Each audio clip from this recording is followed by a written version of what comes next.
This is why our message at BetterWealth of unlocking intentional living, the math allows us to get granular and assess our behavior. Yep. When we spend $1, do we really get the impact that it has 30, 40, 50 years from now? We met and you were saying at 19 years old, when you spend $1, you don't just lose that dollar, you lose what that dollar can do for you for the rest of your life. Lost opportunity cost is the most expensive thing that anybody on the planet deals with. Right. What could I do had I not spent that thing?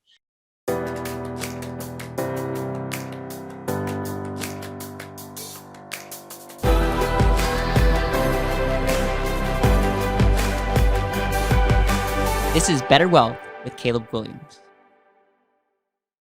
Hey everybody, welcome back to another episode from the front lines with Jereme Roodhouse. It's been a while, man. It is good to see you back. I know that you've been really busy. And on today's episode, we're going to be covering how you can be a professional family, doing well, saving money, have very little debt, and still not be anywhere close to where you need for, some people call it retirement, Jereme. I would just say just out of balance financially, as our good friend Dave Anderson always says. And so let's dive into this. I know we have a saying around here that everything can be modeled. We also have a firm belief that everything can be better. And so when people come work with us, we put their financial life on a model and we start from there. So let me hand it over to you, man. Awesome. Thanks, Caleb. It's good to be back on the podcast. It's been a little while. And from the front lines, normally we've done like a Mr. and Mrs. Smith, but for this one, I thought we'd spice it up and actually use you and your new bride, April and Caleb. So guys, what we're going to do today is we're going to walk through how doing everything, quote, right doesn't necessarily add up when we peel back some of the layers and we look at the numbers and the factors behind what's really going on in our economy and in what is consumed and what is saved. You'll find that money only does two things. And because of that, we can break this down very, very simply. And so what I'd like to do is go through the lifetime income process is the model that we use to move people through this process of understanding where do I want to be? Right? Where am I at now? And how do I bridge the gap, if there is a gap, between what I want and where I'm at right now? And a lot of this has to do with accountability and it has to do with stewardship. If we don't really know what's going on in our financial model, how can we truly be accountable for what's going on? And lots of people have been quoted as saying, it's not what you don't know that'll get you, it's not what you know that'll get you, but it's what you don't know. And so that's the point of this today. Caleb is peeling back some of those layers and looking into what do we not know and what are we not factoring for? So without further ado, I'm going to go ahead and share my screen here and we're going to dive in. So what you can see here is that we've got April and Caleb Guilliams. They are really a newly married couple, but in our illustration here, they are not. I'm aging rapidly. I see that. Well, if you stay in this business, traditionally, you would age quite rapidly. But however, we are breaking that paradigm here at BetterWealth. But you do have 4 sons already, Caleb, Matthew, Mark, Luke, and John. I thought you would really enjoy that.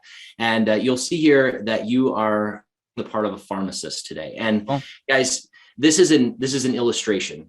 This is based off of a family that we currently do work with. And so a lot of the things that you're going to see here, they are made up in name, but they're not made up in scenario. The scenario is actually very real. And this is happening all across our country and the world, I would say, because again, whether you're in Bangkok or Boston, money only does 2 things, which is pretty cool because this is now a universal way to start looking at money and finance and how do we factor for the various functions in there. So this is how we start to catalog our timeline. So we gather the dates of birth so that we can start where we are today and project all the way out through age 100. Now, if you live beyond that, that's great. We can continue on if need be, but we're just going to use age 100 for our purposes today.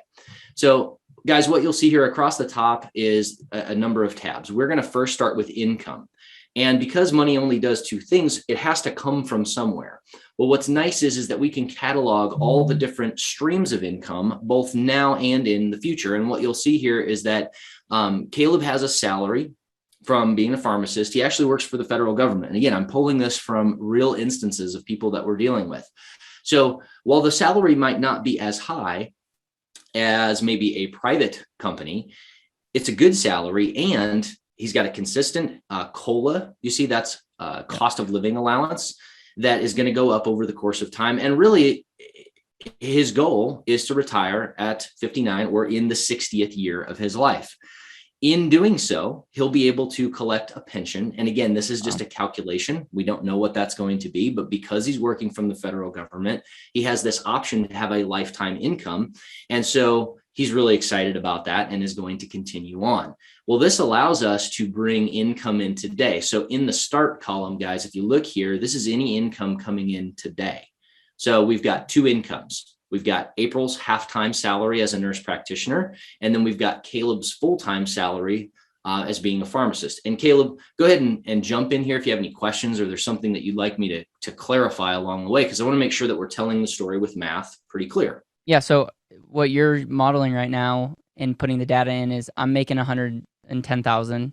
Yep. I'm going to make a 2% increase each year, which is very generous if you look at the data.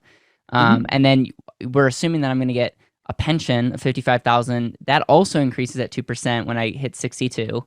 We're also showing Social Security. We're just putting something in there. Obviously, when people come work with us, we can get more accurate data. April in this scenario is making 57,000 part-time, and she's making a cost of living at 3%. And then we're also showing her future Social Security. And so the way that this model works is we're accounting for current and future income. And then obviously, if I had other rental real estate or other things that were coming in as income, we would also put that here. But in this scenario, I don't have any. Right. In this scenario, we don't have any other line items of income, but we can put an infinite amount in here if we would like. So what this means, and you can see up here, you guys have a total gross income of $167,000. That's a very nice income for a family, even a family of 6. Okay. And what we're going to do now is we're going to look at liabilities, investments, real estate, insurance, and then we're going to jump right into the lifetime income process model. This is the 2-line graph where we look at the cash flow ratio. So no questions here. This is what's coming in. Very nice income. And what's great about this is that there's pension income, and we're putting Social Security on here because it's a thing. Yep. And if it runs out, I mean, we really need to know what we would have to account for if that is in fact gone. Mm-hmm. So with regards to liabilities, I'm going to bring up the notes tab here. This family, and again, we're modeling a real scenario, has paid off over $200,000 in debt over about a 13, 14-year period since joining the workforce, after education and all of that sort of stuff. So they followed the traditional model of get a great education and get great jobs. And now they have great incomes. In order to do that, though, they had to use debt as a tool, as a leverage point with which to get the education, to get those really, good paying jobs. And the reason that we have a 3% cost of living, by the way, with April is because we don't know if she's going to go back to work full time once Matthew, Mark, Luke, and John are no longer at home and wanting that particular attention. So that's why that's on there, trying to be very honest with the numbers. And we just have a car loan, and this is not an outside of average car loan. It's just a family van to get people from point A to point B, 3% interest rate, no harm, no foul. Okay. Investments. This is where we look at what has been saved and what is being saved. You can see here that they have, at this point in time, saved up $184,000. That's that current value number up here. And we get this from all the different places that they are saving. Yep. You'll see here that they've got 6 months. They spend net somewhere around $6,000 a month, somewhere in there, right? So they've got an emergency fund. They've followed that step. Mm-hmm. They also have a thrift savings plan, and I have it listed here as a 401k. It's a very similar type of plan. And then they have a BetterWealth Capital 401k with April, as well as some Roths. Now, this family expressed to me that they're not super thrilled about where they think taxes are going. They believe that they're going up. So recently they started reallocating some of what they wanted to save now that they've paid off their student loans into Roths, because they want that tax-free account later on. And you can see here that they're saving about $30,000 a year. Any questions, comments, Caleb, about how we calculate this? Listen, a lot of people watching this or listening to this right now are like, hey, you're making $184,000. That's pretty good. You're saving or / investing $30,000. That's pretty good. If you just look at the average consumer driven mindset that a lot of people have. That needs to be commended and great. I mean, so far this family is looking good. Absolutely. And realize too that they have saved $184,000, not that that's what they're making. Oh, so yeah. Yep. They've paid off 200 grand in debt. Yep. They only have a car loan, no credit card debt. They have saved or have put together somewhere in a warehouse $184,000, and on an annual basis they're saving 30. That's incredible. What's their income again? 167. Okay, so they're saving, what percentage of are they saving? We hop over to the model and it calculates at Wow. almost 18% of their income being saved. How many people that you meet are in that over 15% being saved? For the type of folks that are attracted to our message here at BetterWealth, it is most of them. Okay, that's awesome. And you'll see what happens here in the future. Okay. So, real estate, they have a house, right? Again, nothing crazy. This is their first home. And it is what it is. There's not a lot of efficiency that we can pull out of this. They're, principal and interest payment and, nothing extravagant, but they own a home. Okay. And this is just an inefficiency that we can pull out of mortgage because with where interest rates are right now, as of, late summer 2021, we're in a very low interest rate environment. So is there a way for us to pull some efficiencies out of this particular instance? And in this, there may be, but there's not a ton. Okay. Got it. With regards to insurance, typically what we'll do is we'll look at disability income insurance because this is income protection. If something happens and I can't go to work, what comes in, right? And for two W-2 employees, this is a big deal. You'll also see life insurance. And we're just making a joke here. They've got term with Shifting Sands of Texas. But look, they took a step to protect their family at a young age. Whenever Matthew was born, they got 30-year term life insurance. They don't pay a ton for it, and they each got $1 million. So very commendable. Again, we're using this because this is a great example of taking all the right steps and seeing based off of the math, is that going to land the plane for what you're doing? That's right. Okay. We have some life events in here. They would like to be able to help Matthew, Mark, Luke, and John out with education of some sort. They're not necessarily set on it being college because they realize that kids have a lot of opportunities and that traditional education is not necessarily working out for them like they had wanted because of debt, but they would like to be able to do something for their children for a 4-year period to empower them and help them on into adulthood. So what we're doing is $20,000 today's dollars. You're then adjusting for cost of living, depending on when they theoretically could go to school. And then we're assuming that they go 4 years. And so it's going to be, without seeing their model, that's going to be quite significant. And we'll be able to show that. Yeah. So we're accounting for $80,000 per child inflated at 3%. Based off of when they would get it and over the period of those years. Okay. So it's a real honest calculation. If college or if education, whatever that looks like, is inflated at 3%. Got it. All right.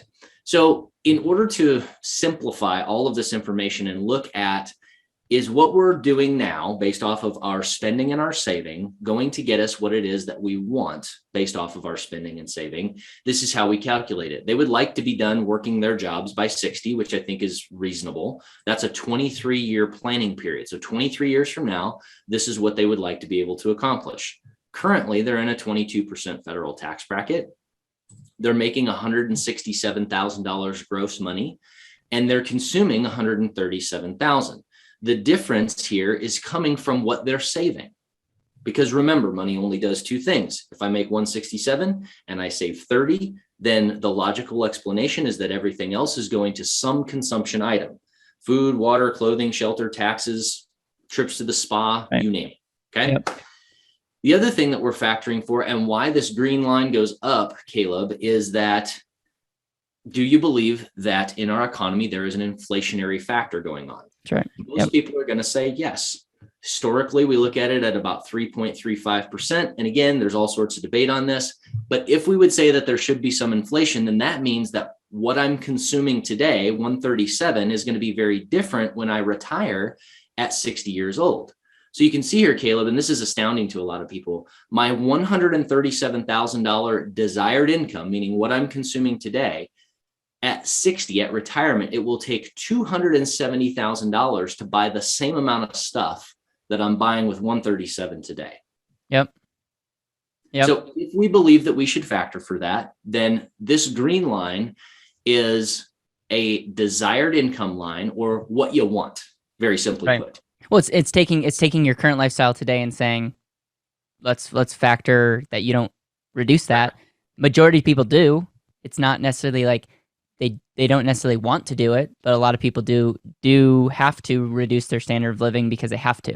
So I guess the first and foremost is this is the baseline, and then we can pivot from there depending on if they can make it happen or not. That's right. And again, this is math, and we're highlighting human behavior, and we're allowing people to make better choices based off of data. And in today's environment, that's a very easy thing for people to do, because we all try to make better choices based off of data. So this is the data. If you don't think we should factor for something, or you don't want to, we can simply change it, right? I can make inflation 10, or I can make it 0. Yep, totally. Whatever you would like to see. Totally. We also have, again, these are some factors that we have to measure over time. We can't control now because we don't have a crystal ball. We're saying that all of their money that has been saved and will be saved is going to make a 7% rate of return before retirement, and it's going to make a 4% rate of return after retirement. Again, I'm happy we adjust these for whatever the client would like, right? In this case, Mr. and Mrs. Williams have agreed to these numbers. And so what we're going to do now is we're going to say, show total income, and it's going to put a red line on this graph. If the red line covers up the green line, Caleb, then there is a balance between what is being consumed and what is being saved. Okay. We can see that doing all the right things and retiring at 60 provides them about a 11-year period of retirement where they can continue to live the same lifestyle as they're living today. Okay. Yeah. Wow. Wow. That's pretty crazy. Well, and one of the things here, so people say, well, my house will be paid off. My kids will be put through college. Oh, by the way, let's send the kids to college real quick. I don't think that's, yikes. Yeah. So you're sending Matthew, Mark, Luke, John to college. So that gives us a 4-year period of retirement if we want to provide those resources to our children. Mm-hmm. Right. And again, if we want to pay off the house, we can model that mathematically. If we want to pay, or if we want to reduce our consumption because our kids are out of the house and they take a couple grand a month that we don't think that we're going to be spending at the time, that's great. The human element says, though, that once we reach a standard of living, it's very difficult to come back from that standard of living. Right. And so as a result, would we like to have what we would call a failure model that we're chasing, or would we like to have at least a minimum viable product that we're chasing? Mm-hmm. It's totally up to what the client wants. This tool just allows us to have a really nice dialogue and say, how do we get what we want? Yeah. And I mean, my mindset goes, number one, this could be terrifying because you're looking at a family that's making good income, that they're saving money, they got out of debt, they just have a mortgage and a minor van, okay, which I don't think makes a massive difference in the grand scheme of this whole model. And these people will run out after 70, which is pretty terrifying. Now, my mindset goes, why retire at 60? It's like, I just don't, with how long people are living, like, what would happen if we got a side job or worked longer? Yep. What would happen? So I know we're going to run through scenarios, but obviously this puts a bad taste in my mouth and terrifies me. I will say this, that the line drops after 71, it does drop, and that's an example of Social Security and your pension, right? So a lot of people will go, oh man, there's no money. Caleb, realize that this is not no money. Right. The line drops because the model will keep spending money to keep up with what we're saying we're spending right now, inflated out to age 100. Right. Remember, there's a pension, there's Social Security that continues all the way out. That is what you're seeing right here. So $144,000 is not no money. It just spins very, very, very differently when we project out into the future and think of inflation. Yep. It shows you the power of the pension. Right. Well, again, even the name of this, the lifetime income process, what you're looking at is a lifetime spending plan for you and your family. Yep. What can we spend over the course of our lifetime based off of our behavior today? And again, this is behavior model.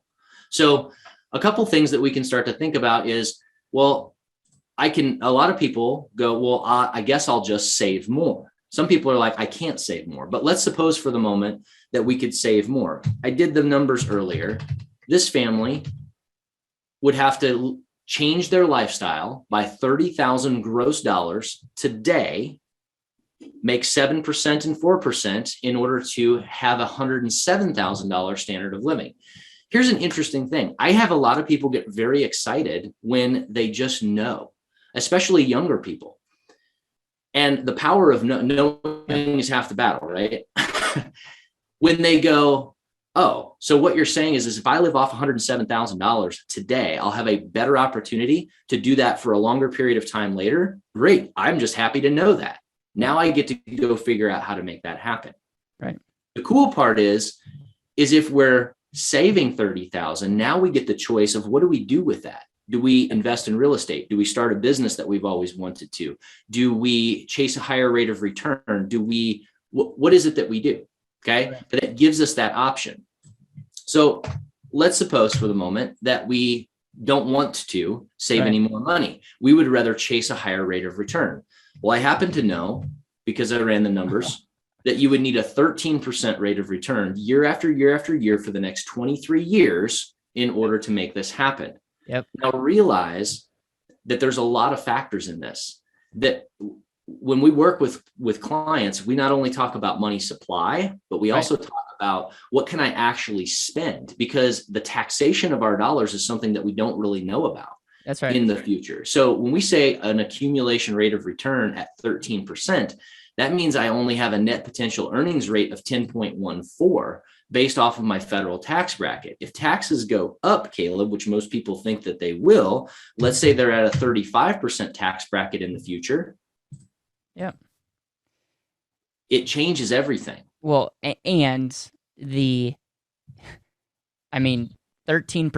every single year without a down year, that's ridiculous. Like, if you want to put on every dollar, on your financial model in that scenario, go for it. Who are we to judge? But I'm telling you, you're going to live a very stressful life because 1 year doesn't do that throughout the model.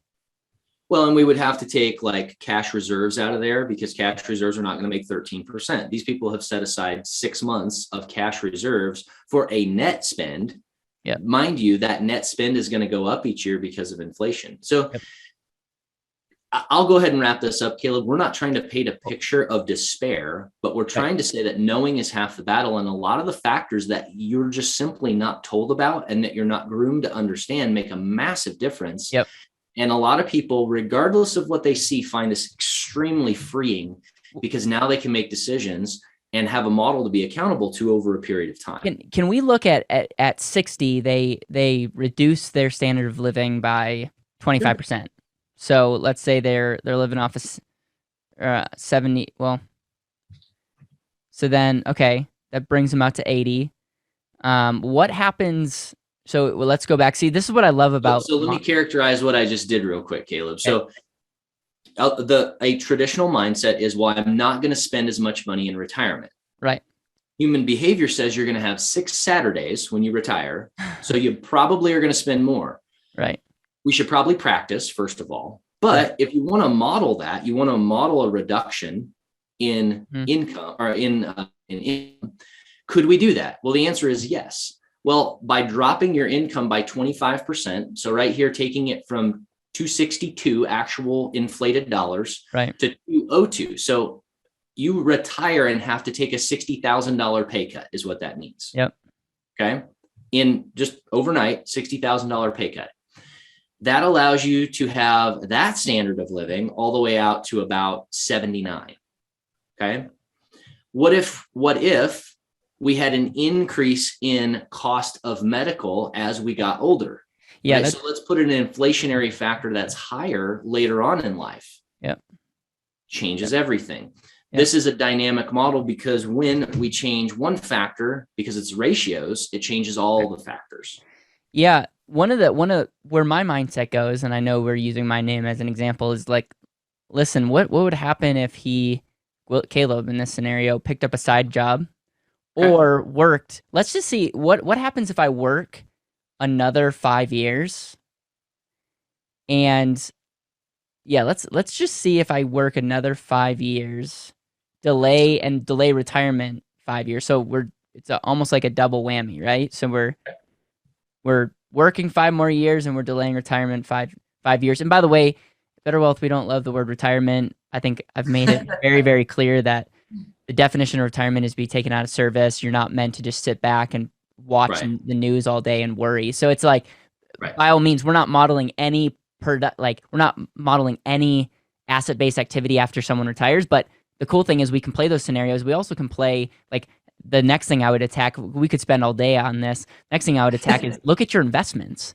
Like, if cash flow is the thing that matters, what could we be investing in that could maybe highlight cash flow? Because at the end of the day, our investments need to be translated into cash flow anyway. So what happens if I work 5 more years?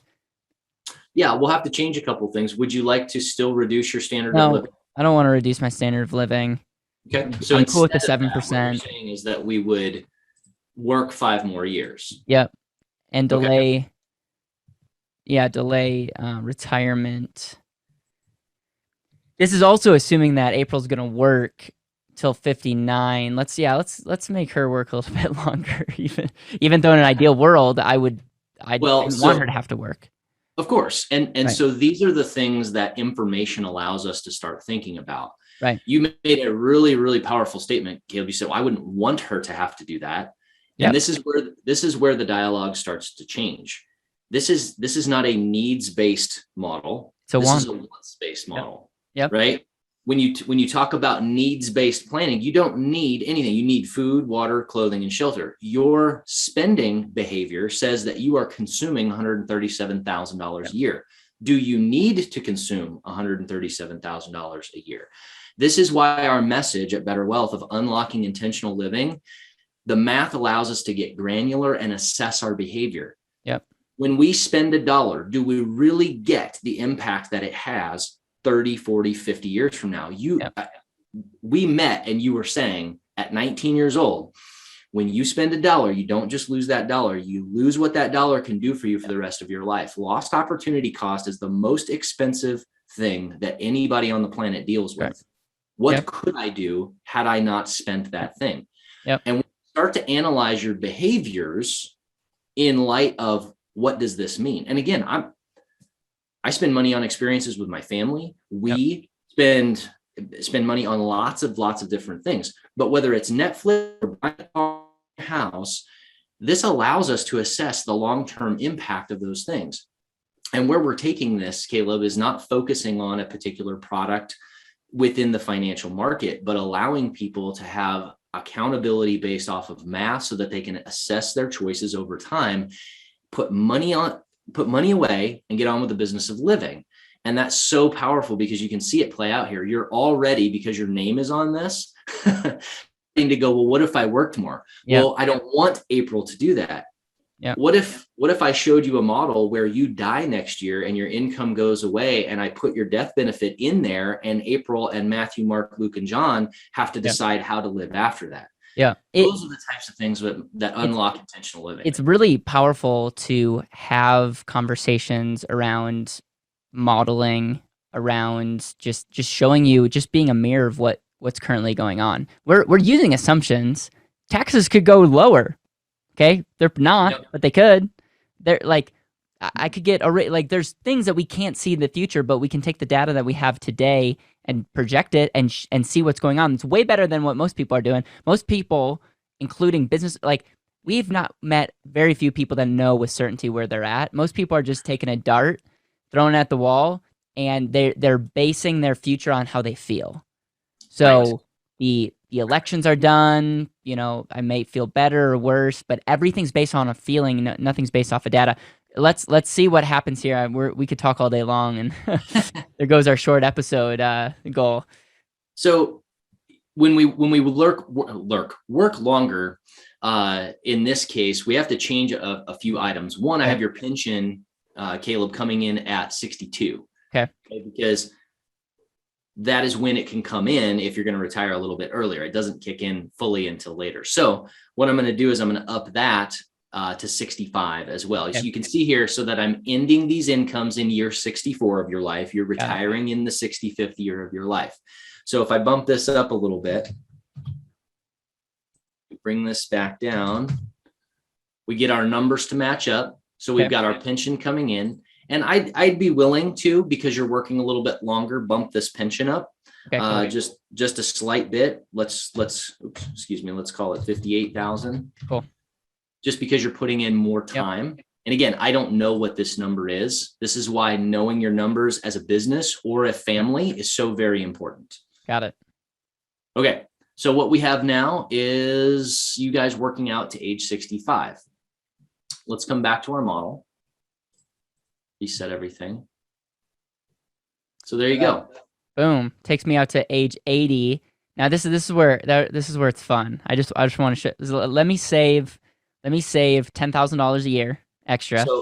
So let's take a step back. Remember before, when we retired in the 60th year of our life, our model came out of balance at 71 years old. So by working another 5 years, that reduced our retirement period by 5 years, but gave us balance by another, 8 years.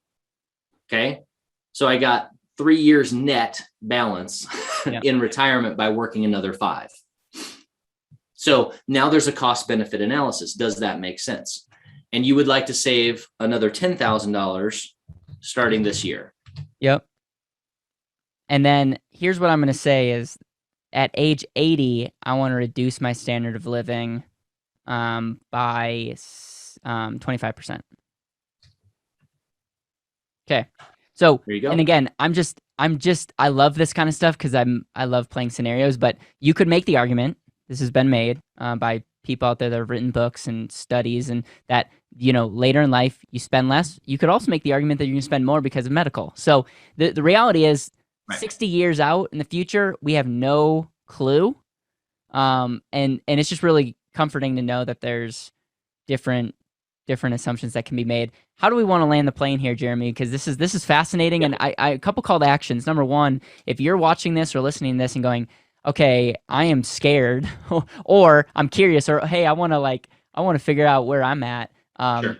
Go to betterwealth.com. That's like the best place to go. Check out, if you're watching this on YouTube, we're going to have links down below. We do this thing called the financial x-ray. We do this for a reason, to show people exactly what they're doing. We're literally giving the equivalent to a medical x-ray, but to your finances, and showing you what's going on, because it's hard to be efficient or be better off if you don't even know where you're off in. And so that's one of the reasons why we're doing the financial x-ray. And if you're an advisor watching this and wanting to learn how to take advantage and use a model in your practice, check out the links below. We're definitely helping people help others, and it's cool to see that movement grow. I agree. I would go to betterwealth.com and I would schedule a clarity call. That's going to be the very best way for us to begin the dialogue. And that is what it is. It is a dialogue. We are not going to pitch you, sell you, whatever the case. We literally want to know, what is it that you want? What questions do you have? And let's start that dialogue. This is very diagnose and prescribe. Let's see what's going on. If you don't know what you really, really want, then why in the world are you doing any of this?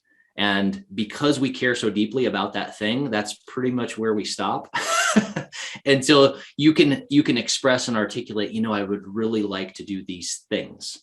And then from there, we can move forward, because this graph may not be correctly articulating what it is that you want. Right. If your desire to live your life does not involve a $127,000 a year spend, that's fine. Let's model it and see if what you're doing today is going to get you what you want in the future. And then let's pair that with a strategy that's designed to help you move in that direction and maintain it and help hold you accountable to it year after year after year. That's kind of the magic of all of this, is the accountability piece that you can access through BetterWealth. So Caleb, as always, I'm super pumped to be here. I think that this message and this dialogue have a lot of power and allow us to reach and unlock intentional living in many, many areas. I love it, man. Appreciate you coming on the show and having a dialogue and modeling a real life scenario, changing the names. I definitely learned about this, and this fires me up to get the word out more.